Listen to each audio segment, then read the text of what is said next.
Today on Something You Should Know, reading can be very entertaining, and there are ways to make it even more entertaining. Then, if you have a goal you're not quite getting to, there's another way to approach it.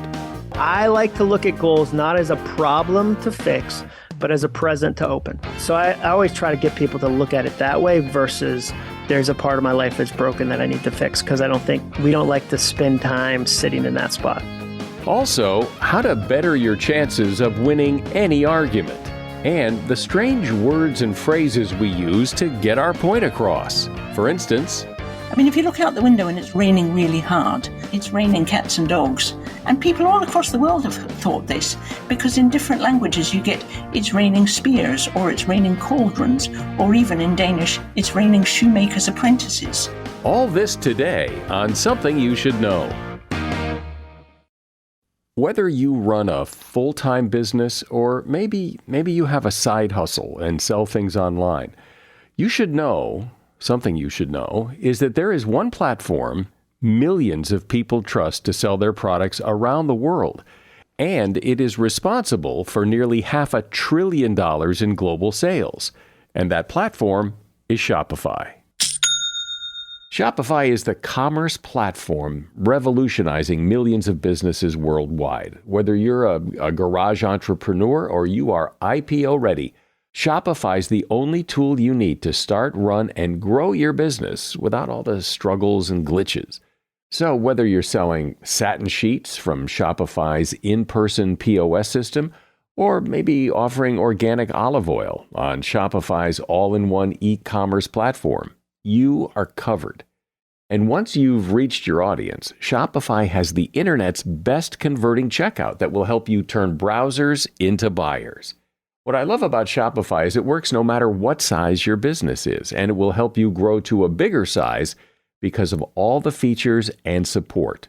Look, Shopify powers 10% of all e-commerce in the U.S., powering millions of entrepreneurs in over 170 countries. Sign up for a $1 a month trial period at shopify.com/SYSK, all lowercase.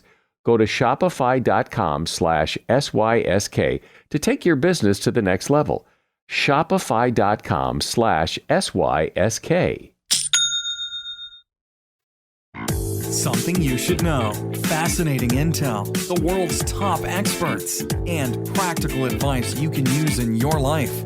Today, Something You Should Know with Mike Carruthers. Hi, welcome to Something You Should Know. Do you like to read? I know it's kind of become like passé. Why read when you can watch the movie? But reading can be entertaining, and one way to make it more entertaining is to slow down when you read. Here are some of the benefits. Reading slower allows your brain to more slowly absorb the facts of what you're reading. And when you do that, that makes it easier to connect to that web of knowledge you already possess. This way, you can make valuable associations between what you already know and what you're learning. It also reduces stress. Reading slower makes you focus more on what you're reading, and since you can only focus on one thing at a time, it forces you to ignore things like your phone and social media and other distractions, which can increase stress. Reading slower makes you smarter. Reading fast doesn't allow you to really connect and absorb the information that slow reading does. And reading slower makes reading more entertaining. As you know, you don't skip through or speed watch a movie. You commit to watching it from beginning to end in order to enjoy it. And the same thing will be true for a good book. And that is something you should know. I'm sure you have goals, things you want to accomplish but have yet to do so. And so what are you doing to accomplish them? Often people say they want to accomplish something but don't actually take steps to get it done. It's more of a wish than a goal. And there are plenty of other reasons that goals are never achieved. Here to explain why that happens and offer some valuable help on accomplishing those goals that are really important and figuring out which ones are not is Jon Acuff. Jon is a speaker and author who's written 9 books. His latest is called All It Takes Is a Goal. It's also the title of his podcast, All It Takes Is a Goal. Hey, John, welcome to Something You Should Know. Thanks for having me today. I'm looking forward to it. So first, explain the problem you're addressing here. What is it about goals and potential that you think we need to get a grip on here?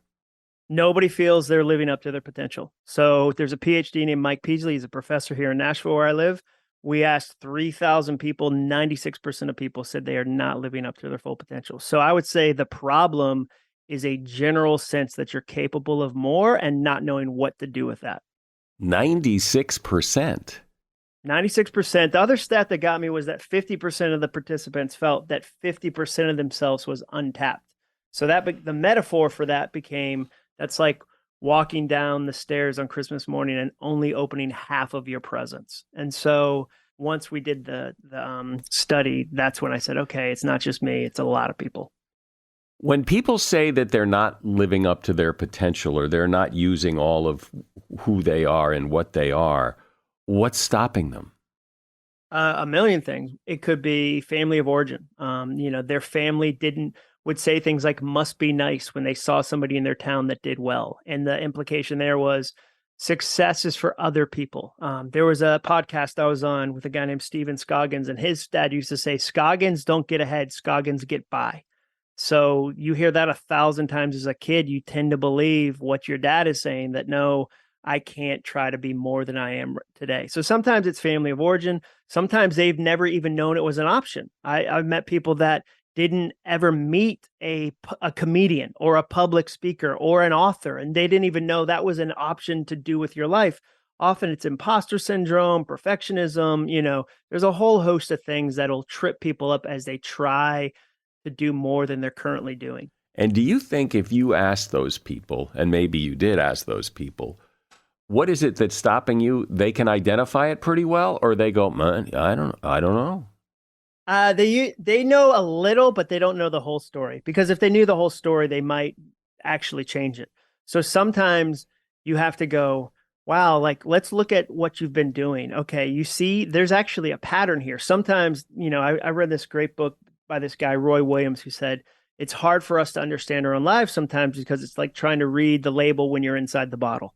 So sometimes you need somebody else to go, hey, I see this pattern. You did this same thing 5 different ways at these last 5 jobs. Maybe it's a pattern you should break, and you don't recognize you're even in the pattern. So usually they have a sense of something that's holding them back, but there's a fuller picture that often a book, a podcast, an event helps them go, oh, wait a second, I just got to see a mirror. That's not the view I want. I want my life to look this way. I'm going to change it. How often do you suppose it is that people say, those 96% of people say that they're not living up to their full potential? And I'm fine with it. It's an itch, but I don't need to scratch it. It's okay. Everything's good. I don't know if they ever actually do that exercise. I think the challenge is that we're in such a distracted place right now. Like, there's 50,000 developers whose goal is your time. Like 50,000 of the smartest developers are at Facebook and Twitter and Instagram, and their whole goal is your time. So it's not that you're living in a vacuum and going, no, I'm good with what I'm doing. Like when the Nielsen ratings come out and say that the average American watches 34 hours of TV a week. That's almost a full-time 40-hour-a-week job. Those people, I wouldn't say, are making the exact decisions they want. I would say there's a whole distraction industry that is gobbling up their time and attention. And if you say, hey, there's other stuff, like you can do other things, like you can, whether it's you want to declutter your garage or be in shape or start a business, there's other things available. They then go, well, I didn't know that, or it's been really challenging. And then the other thing is, like, the only thing easier than accomplishing a goal is not trying the goal. So it's really easy to not do it. So it's easy for people to go, yeah, it's fine, whatever. Like I'm all right. Like it's, I'm getting by. But I think that we have to give ourselves credit that we've never faced this level of distraction in history. Like it's hard to accomplish your goal because Netflix is really easy and they're really good. And you have to say, no, if I want something different, I have to be different. And when people say, I want something different, do they know what it is, or it's just, I want something, anything? I don't know what it is.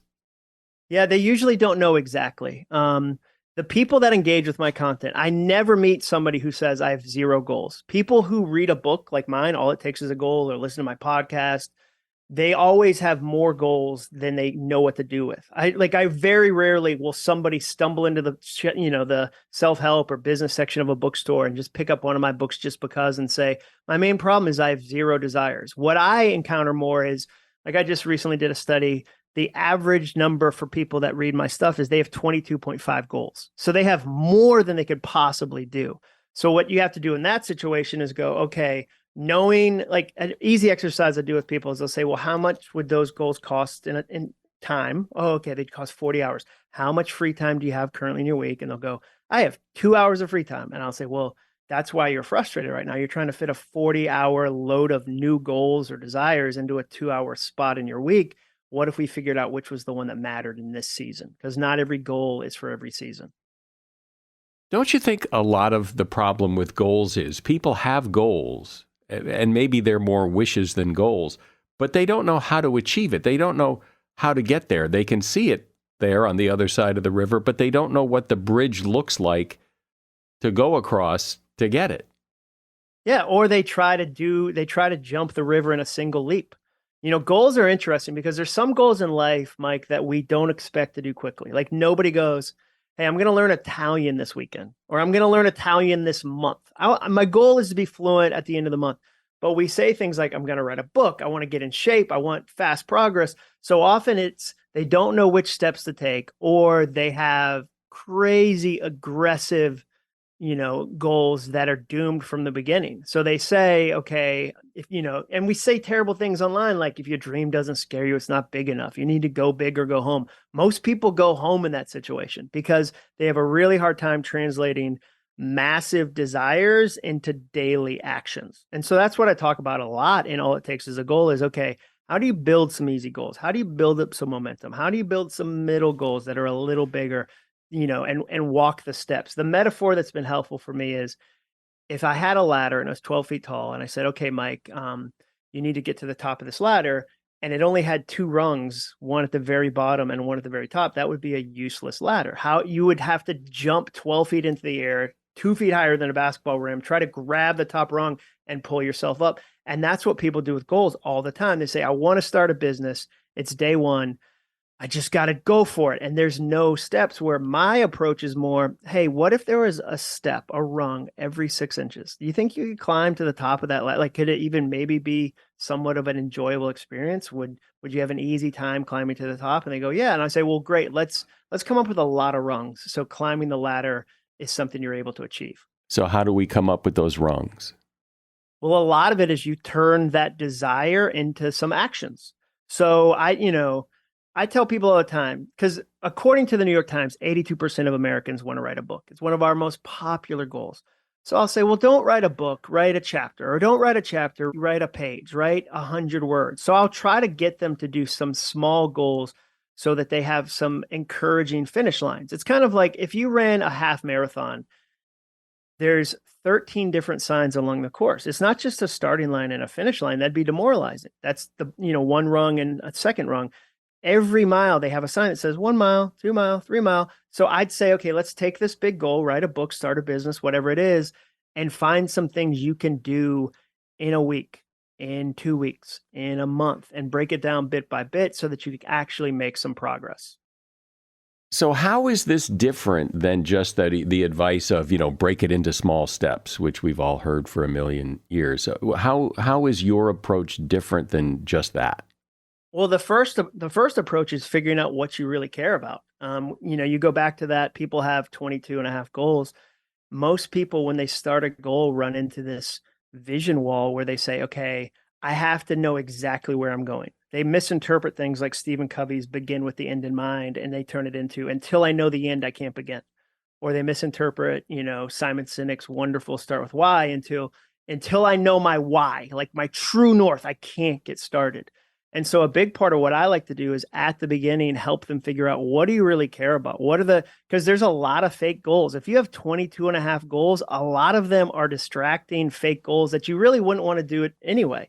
And so some of it is at the very beginning saying, okay, what do you really care about? How do we really figure that out? How do we build going forward, knowing what matters to you so that you actually accomplish the goals that matter the most to you? And I guess I could say too, though, like, why are there multiple issues of men's health? Like, if you and I already know how to stay in shape, we already know how to have abs, like, why is there a second issue of men's health? There's never been an additional ab discovered. And we've known how to stay in shape for 100 years. Nobody does.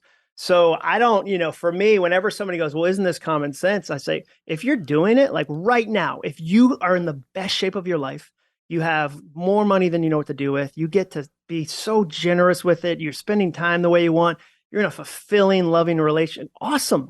Common sense is common to you. If you're not doing those things, common sense is extraordinary. It is the craziest thing you've ever seen. And once you do it, you're going to say, oh, wow, I don't know why I waited 10 years to do the things that we've known to do forever. Jon Acuff is my guest. He is author of a book called All It Takes Is a Goal. If you're a parent, I bet the subject of technology has come up in conversation with your kids. U.S. Cellular knows how important your kids' relationship with technology is, and they've made it their mission to help them establish good digital habits early on. That's why they've partnered with Screen Sanity, a nonprofit dedicated to helping kids navigate the digital landscape. And for a smarter start to the school year, U.S. Cellular is also offering a free basic phone on new eligible lines, providing an alternative to a smartphone for children. Start smarter with U.S. Cellular. Visit uscellular.com/builtforus to find out more.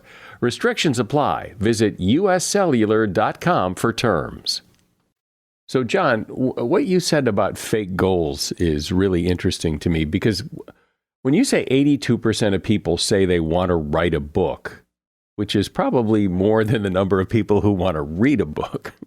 Yeah. Nobody read. I mean, if you look at number of people reading, 100%. My sense is that 82% of people don't really want to write a book. They want to have written a book. They're not looking forward to the process. They're looking forward to being able to say, I wrote a book. Yeah, I heard somebody say once they love the noun, not the verb. And I thought that was really interesting, like that I'm a writer versus that I write. And so, yeah, I think some of it is releasing people from that and going, okay, here's an example of that. Like, if you won't take this big thing you say you want and turn it into some small actions that you try for a week, like if you want to invest 5 hours into it, it's not the right goal. Like, if you won't pay that price, then you're definitely not going to pay all the bigger prices, all the bigger effort. So you shouldn't feel ashamed about that. Like, maybe it was never something you were supposed to do, or maybe sometimes people inherit goals. So you see this in college students. When I talk to college students, seniors will come up and say, hey, I'm about to go to law school and I really don't want to go to law school, but my mom said I'd be a good lawyer and she always wanted to be a lawyer, and now I'm about to go to law school, and they don't want to go. I met a dentist he was 5 years into his dental career and hated being a dentist, and he said he knew in college that he didn't want to be a dentist, but there was so much family momentum that he couldn't stop it, and now he has too much debt to quit being a dentist. The only way out of the debt is to keep being a dentist. So sometimes we inherit goals. You can pick up fake goals 1,000 ways. So how do you hone it down? How do you decide? Because even if you have 22 goals and they're all real, there isn't enough time in the day to do them all. So how do you, and as you say, a lot of them are probably fake anyway. So how do you get down to the gold? The easiest way, I think, is that you do a kind of desire check, if you will. So let's say you came to me like, Jon, these are the 5 I'm thinking about. These are the 10 I'm thinking about. I would say, okay, Mike, I want you to create a list of what you get if you accomplish these goals per goal. So, okay, if I write a book, here's what I get. If I declutter my garage, here's what I get. If I start a business, here's what I get. I would ask you to kind of brainstorm that. And you'd see pretty quickly, wow, I was able to come up with 25 different things that I will get if I accomplish this goal of writing a book. Like, that desire is really obvious. People don't change just because. Nobody ever changes just because. I've never met a single person that said, yeah, I just woke up one day and decided to have grit. I decided to have willpower and persistence. You never just leave your comfort zone just because. You always leave it with one of two ways. There's a tragedy, something terrible happens, and it shakes you out of it, or you have a desire for something that's different, and the desire is bigger than staying the same. So for me, my life changed. Like I can plot a couple different change moments. When I was 34, I had 2 kids under the age of 4. I had a beautiful wife named Jenny. I had a full-time job. I had an Atlanta commute, and I started blogging, and I realized, wow, I like this. I just started blogging on the side of life. And that made me want to get up early. I didn't get up early just because I was being disciplined. I wanted to get up early because I desired to blog more. And I looked at my time like logs, and I wanted to throw more logs into the fire that was blogging. That's why I stopped watching as much TV as I was watching, not because I was deliberate or disciplined, but because it wasn't giving me as much as blogging was, like enjoyment and connection. So often, if I can get you to kind of tap into which of these things you really desire, because that's what you'll pay the price in that goal. You won't pay it for goals you don't care about. You won't trade the time, the effort, the sacrifice for things you don't really care about. And if we can do a desire check on the front end, we can often clear out the things you really don't care about. Is there a way to look at your goal, whatever it is? Because there are plenty of people who say whose goal was, I want to be a lawyer, but then find out later that really didn't pan out too well. So is there some way to test that ahead of time so you don't end up after law school realizing this sucks? Yeah, so I always try to get people to do like a 10-hour experiment where I'm like, let's invest 10 hours into it and see what happens. And the 10 hour, and you can shape the 10 hours a million different ways. I mean, we'll go back to the law school example. I've had people interview some lawyers they knew, like family friends, and go, oh, I didn't want to do that. I know a professor in Nashville. He's a professor in Nashville. He was a really successful lawyer at a law firm in New York.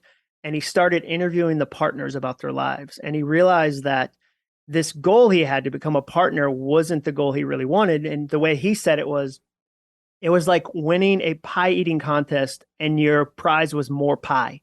He said, I saw the partners and they didn't have lives that looked enjoyable. There were lives that looked like the kind of life I wanted. I had this fiction in my head that once I'm a partner, I don't have to work these crazy hours. Once I'm a partner, and he realized, oh no, it's actually the reverse. I have to work 5 times as much. And so sometimes, whether it's interviewing somebody who's already in that situation, whether it's really looking at how you like to spend your time, your value system, what amount of money makes you comfortable, there's a number of different ways to kind of experiment on the goal before you go all in. We love the all in idea because it's romantic and dramatic, but I'd much rather you do a 10-hour test and go, yeah, I don't need to do a second 10-hour test. I knew 10 hours in, not worth it. Yeah. Well, it does seem that we get we have this list of goals that just kind of sit around and gather dust, and they're really kind of a burden. You know, you carry them around, and like I want to write a book, and you don't really want to write a book, but you keep saying it or thinking it, and you never get to it, which weighs on you.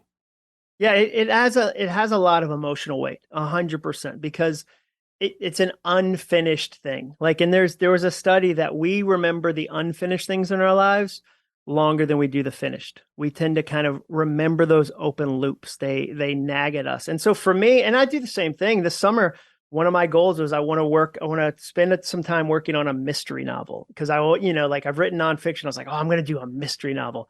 And then I started to do it and I was like, nope, this isn't for me. It's not for me. And so I could have carried that for a year or 2 years.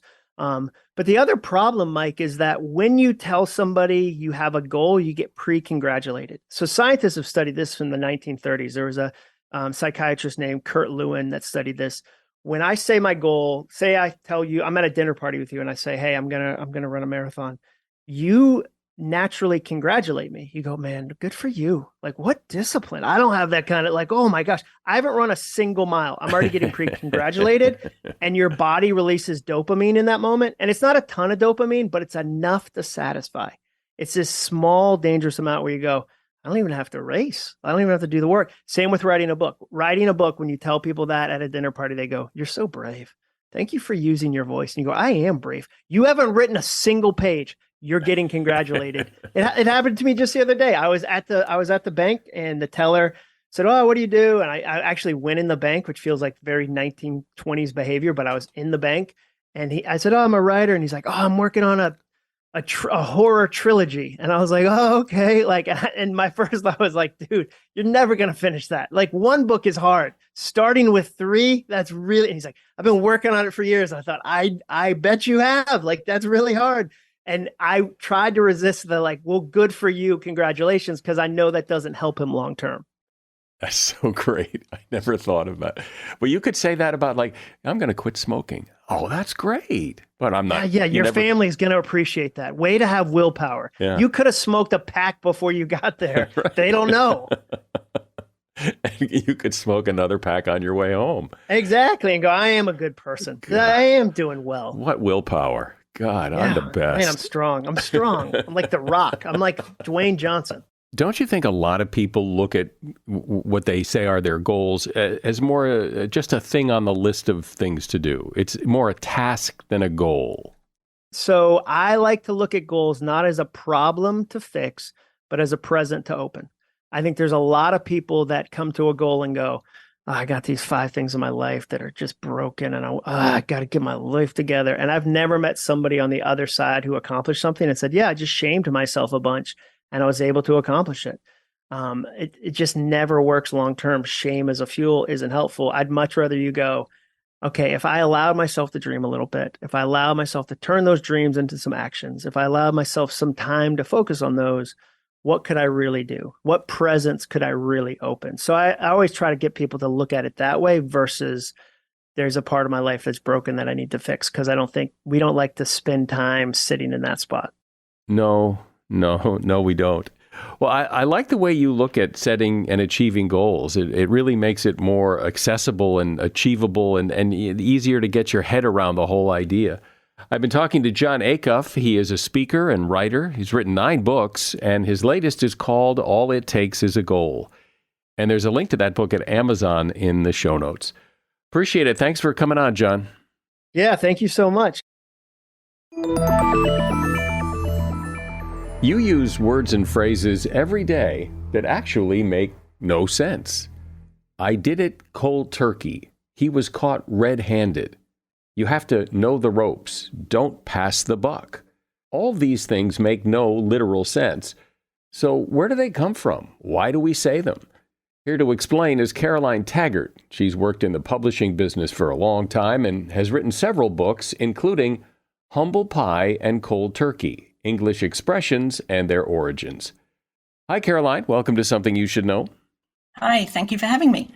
So we use these idioms and expressions in everyday talk, but why do we use them, and why do you find them so interesting to study?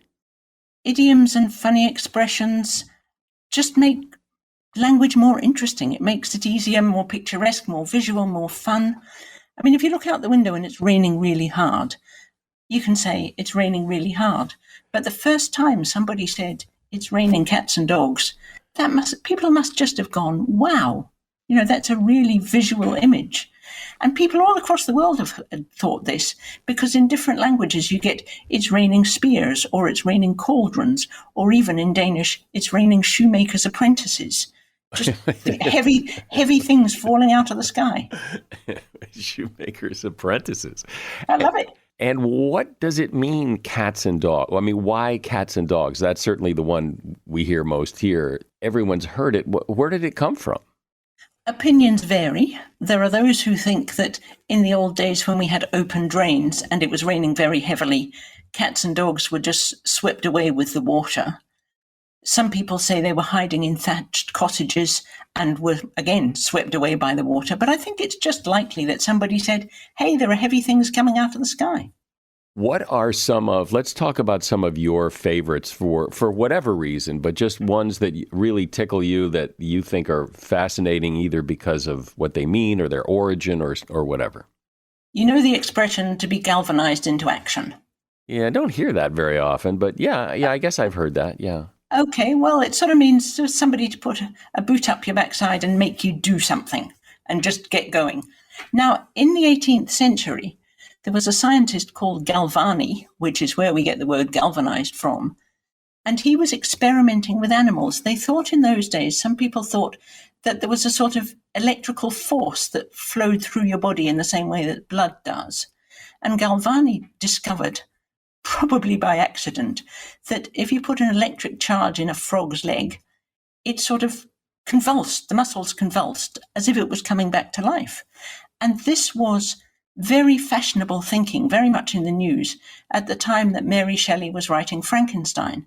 So you could say that one of the first people ever to be galvanized into action was Frankenstein's monster. I just love that. And another you love?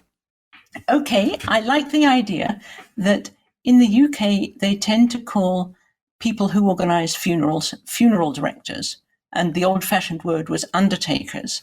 But at some stage, round about the end of the 19th century, somebody in the States decided they didn't want to be called funeral directors or undertakers, and they advertised in the Embalmers Monthly magazine, because there was such a thing, for, suggestions for a word. So mortician, which was for a long time the standard American word, came basically from a competition. Somebody wrote in and said, why don't we call ourselves this? Halfway between the Latin word for death, which gives us mortal and things like that, and a physician. So he was a physician of the dead. It's very common to talk about your life savings or your investments as your nest egg, but there's nothing to do with nests or eggs typically in your nest egg. So why do we use that phrase? The idea was that farmers who were breeding chickens or ducks or anything else that they took the eggs from wanted to encourage their birds to keep on laying. And I think the psychology is that if you've got one egg in your nest already, you think, oh, I can carry on. I know what to do. And so you put a nest egg in the nest to help the hen carry on laying and building up a clutch. So you have an egg in your nest to encourage the hen to lay more eggs, so you'll have more eggs in your nest. What about salt of the earth? Someone who's a salt of the earth person is a, rock solid, good guy, good woman. Where did that come from? That's from the Bible as well. And there's a speech of Jesus, the Sermon on the Mount, that talks to his followers as being, ye are the salt of the earth, ye are the light of the world. So it was a compliment dating back all that time. And I think it's because salt was such a very valuable commodity. I mean, the word salary, meaning your monthly paycheck, comes from salt. It's something very much worth earning. You used it to preserve food in the winter when you didn't have refrigeration. So to be something salty was very complimentary indeed. Know the ropes. You got to know the ropes. Let me teach you the ropes. Why? Why ropes? All to do with sailing and sailing ships. There's all sorts of complicated things to do with sailing and sails and which direction the wind is blowing. But the ropes on a sailing ship were very complicated. And if you were putting a mast up or putting a sail up using the wrong rope and presumably also using the wrong knot, you'd be in big trouble. So in a case like that, know the ropes, which is a very specific reference to sailing, the ropes and the knots of sailing. Was it ever used that way in sailing specifically and exclusively, and then it morphed into something else, where now it's a general term to know what you need to know? Yeah, absolutely. They morph. They very often start specific, so it is specific to the military, for example. Something else that you get from ships and from the army is the concept of flying your colors, showing your true colors, anything like that, where the color is the flag that you put up the mast or the standard that you carry into battle so that people can recognize you, so they know who's on your side, who's on their side. And it starts off with that very specific military, naval, whatever it might be, application. And then somebody uses it as a metaphor, and it's a rather innovative and unusual metaphor. And then other people pick up on it and it becomes a cliche or just something that we say over a period perhaps of 200 years. It's so interesting, though, that I imagine there are plenty of them that people say and start, and they never catch on or they fizzle out, and that some of them are really dated references that don't really apply anymore, and yet they linger. Yes. Yes. I mean, I think to describe somebody as having bats in the belfry is very old-fashioned now and would be politically incorrect. But a belfry was a watchtower or a bell tower on a church, and it was a place that you might have bats, which brings you to another thing that makes people produce expressions like that, and the whole concept of alliteration. So you don't have bats in the tower because that doesn't sound like anything, but bats in the belfry with the two words beginning with B, as bold as brass, as right as rain. And they used to talk about people being as fine as fivepence or as nice as ninepence, but you always had to have the same initial letter to sort of make it a catchphrase. So I just came up with one in our conversation when we were talking about know the ropes. I said it kind of means like lay of the land. And that's another one. Do we? And I just pulled that out of the air. But do you have any idea where that came from? Well, yeah, because to know the lay of the land is to know the terrain. How are you going to get from A to B? Is there a bridge over the river? Is it very hilly? Are you going to have to cross a bog? What factors do you have to take into account before you set out on your journey? And so you go from there, the physical, actually knowing about the landscape, to I need to know the lay of the land before I go into this meeting. I need to know who's on what team and whether I have to be particularly nice to this director or that. It starts off in the specific and then it becomes very general. I've always liked the one, he was caught red-handed. What is that? That goes back to Scotland in maybe the 15th, 16th century, when the reason you were caught red-handed was not that you'd murdered somebody and you were covered in their blood, but that you'd been poaching. So you'd been shooting probably a deer, but you would have been caught before you had time to wash your hands. So you still had the blood of this prey that you'd been poaching on your hands. I wonder if there are some of these expressions where we think we know the story behind it, we think we know the origin, and we're wrong. And I actually know of one of them. It's come up before, I think, on the podcast, where the phrase riding shotgun, everybody knows what that phrase means, to sit next to the driver in the car, you're riding shotgun. And the assumption that people have is that it comes from the Old West, when stagecoaches would have a guy sitting next to the driver with a shotgun in case the stagecoach was attacked. But as I discovered, it was never called riding shotgun back in the days of the Old West. It was only first called riding shotgun in movies in the 20th century about the days of the Old West. So people are mistaken in thinking that that's an old Western term from cowboy days. It's actually a much more recent term. And I wonder if there are any others where we have the story wrong. The expression beyond the pale, meaning just too dreadful, too awful for words. People suggested that there used to be a thing called the Pale in Ireland that divided basically the historic British-based Protestant area from the peasants who were mostly Catholic. So it was a very strict divide in Irish society. But the expression beyond the pale is older than that. So somebody's just made it up as a possible explanation when it simply can't be.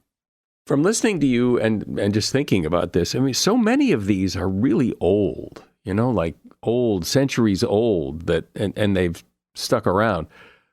Are there any new ones? Are there any ones that the show promised to stick around? Well, there are things like thinking outside the box. God, I hate that one. I just hate it. Yeah. Well, once you get into business jargon of that kind, there are all sorts of things that are much more recent. Yes, so thinking outside the box came into being about the time that business became so much more prevalent in the 1970s and 80s, just as a way of being more imaginative, just trying something out. We've been talking so far mostly about phrases, but there are some words that you have to wonder about, like freelance. I mean, everybody knows what that means as soon as you hear it, but what makes up that word, free and lance, what's that? I like the idea, because I've been freelance for a very long time, self-employed, that once upon a time, a freelance was like a mercenary soldier, only it was before guns. So what he had was a lance, those long spear-like weapons that they had in medieval times. And he offered it to anybody who would pay him for it. So he wasn't in allegiance to anybody, but he had a free lance that could be bought by anybody who had enough money. Okay, so here are two phrases, two words that people use all the time, and I have no idea why or what they mean. Scapegoat. I don't know what a scapegoat is. And white elephant. Why do we call gifts, useless gifts, white elephants? A scapegoat is an escape goat. So it's something that, again, in biblical times, escaped into the desert, taking symbolically people's sins away with them. So one goat stayed behind and the other one escaped, and people were somehow forgiven. Whereas a white elephant goes back to Thailand, where back in the day, white elephants were very precious and they weren't allowed to work. Normal grey elephants could work, but the very rare white one couldn't. So if somebody gave you a white elephant, it was really quite useless, because what's the use of an elephant, they would think in those days, if you can't put it to work? And the story goes that a ruler in Thailand gave white elephants to courtiers that he thought were getting a bit above themselves, because they would have to go to the expense of keeping an elephant without getting any use out of it, and that would keep them in their place. Somebody who has a kind of a wild idea or a huge goal that they will never reach, that's a pipe dream. Why is that a pipe dream? I think it's probably an opium pipe. So you're smoking something that gives you hallucinogenic dreams, and really, really unrealistic ideas come to you. And when you sober up, you'll just realize that that was crazy. And the phrase, let your hair down, which means, to kind of relax, unwind, let your hair down. Why that? Well, think back again to not that long ago. Go back to your John Wayne Westerns. Respectable women would have worn their hair up in a bun or tied back and hidden away under a hat. And they'd only let their hair down if they were no better than they ought to be, or if they were getting drunk, or at home relaxing, just going to bed. But if they were respectable ladies going out in public, their hair would be pinned up and covered. Well, and since it's the title of your book, I guess we need to talk about humble pie and cold turkey. Humble pie you don't hear as much anymore, but cold turkey certainly is a pretty relevant phrase. So where did they come from? Well, cold turkey is another of these mysteries. There's an much less used than it used to be expression, to talk turkey, meaning to get to the point, to, not to beat about the bush, to use another idiom. Nobody really knows why cold turkey, meaning to come off drugs or something like that, in a very abrupt and uncomfortable way, came into being. But it may be in the sense of talking turkey, not beating about the bush. Okay, we're going to give up these drugs, let's just do it. That's the best guess. Yeah. Humble pie is a bit clearer because it comes from the part of a deer called the umbles, which are the bits and pieces that weren't roasts that went into making venison. So the lords and ladies in the great hall would be eating the venison, and the servants below stairs would be left with the umbles, the bits and pieces. And so you get the mix-up between that sort of thing being eaten by the humble people. So when somebody says something different than what they said before, you might say, well, that's a far cry from what you said before. Why is it a far cry? A lot of strange expressions that emerged from Scotland in the 19th century might just have been coined by Sir Walter Scott. And this is one of them. He says it's an old traditional Campbell expression, meaning the family, the tribe, the clan of the Campbells. A far cry from somewhere, meaning you have to shout very loudly for somebody to be able to hear you, so it's a fair distance. But it is extremely likely that Walter Scott just made that up. He romanticized the Scottish borders a very great deal. He's famous for that. And he romanticized the language as well. You had mentioned that Shakespeare is responsible for a lot of these. Which ones? Well, a wild goose chase crops up in Romeo and Juliet. The origin of the expression to give somebody short shrift is Richard III. The milk of human kindness is Lady Macbeth. There's really quite a few of them. It's interesting that we do have some of these metaphors that don't need an explanation. You can figure it out just from saying it. And the one I'm thinking of is like, don't burn your bridge. Because if you burn your bridge, you can't go back. It's pretty clear what that is. Maybe there will come a time when people won't know what it meant, but that one, I don't need you to explain. Well, I can give you another one where you probably would never have guessed, which is the idea of being ham-fisted, meaning clumsy. Because in the old days, they say, rather mediocre jazz musicians, particularly rather mediocre trombonists, used to keep a piece of ham fat in their pocket to help them grease the slide of the instrument and make them play better. And so their hand obviously became covered in covered in fat. And from there, by a strange set of circumstances, we get the idea of a ham actor, somebody who overacts or doesn't act terribly well. But it all comes down to somebody having a piece of grease in their pocket to help them play the trombone. Well, it is kind of weird when you think about it that we have so many of these phrases, these words and phrases we use to say what we mean, but they don't really mean what they say, but somehow it all works. I've been speaking with Caroline Taggart. She is author of the book Humble Pie and Cold Turkey, English Expressions and Their Origins. And there's a link to that book in the show notes if you'd like to get yourself a copy. Thanks, Caroline. Well, thank you for having me. Enjoyed it. If you want to win an argument, it's important to understand something about human nature. This is according to Mike Nichols, who wrote a book called The Lost Art of Listening. He says that no one is interested in what you have to say until they're convinced you understand what they have to say. So if you're in an argument, before you launch into all the reasons you're right, stop, be quiet, and listen to the other person say why they think they're right. Then paraphrase back to them what you think they said. When they feel confident that you truly understand their point of view, then, and only then, will they put their guard down and listen to you. We're reluctant to listen and acknowledge what someone says in an argument because we fear that it will come across as agreeing with them. That's not true. What this does is it lowers the level of conflict and makes an agreement much more likely. And that is something you should know.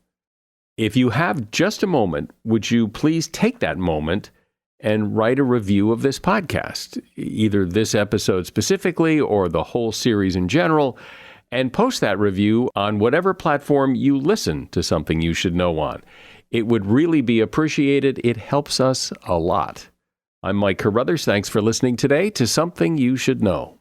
Stacking Benjamins with Joe and his good friend OG not only has great financial insight, it's laid back with humor too. The Len Penzo sandwich survey. I wanted to know, was it really cheaper to brown bag it every day, or was it cheaper to go through the school lunch? And the most expensive sandwich of all. 46% increase. This is the first time a sandwich has ever touched $5. Before anybody gags on that, though, it's a great sandwich. Find out more by searching the Stacking Benjamins podcast, wherever you listen.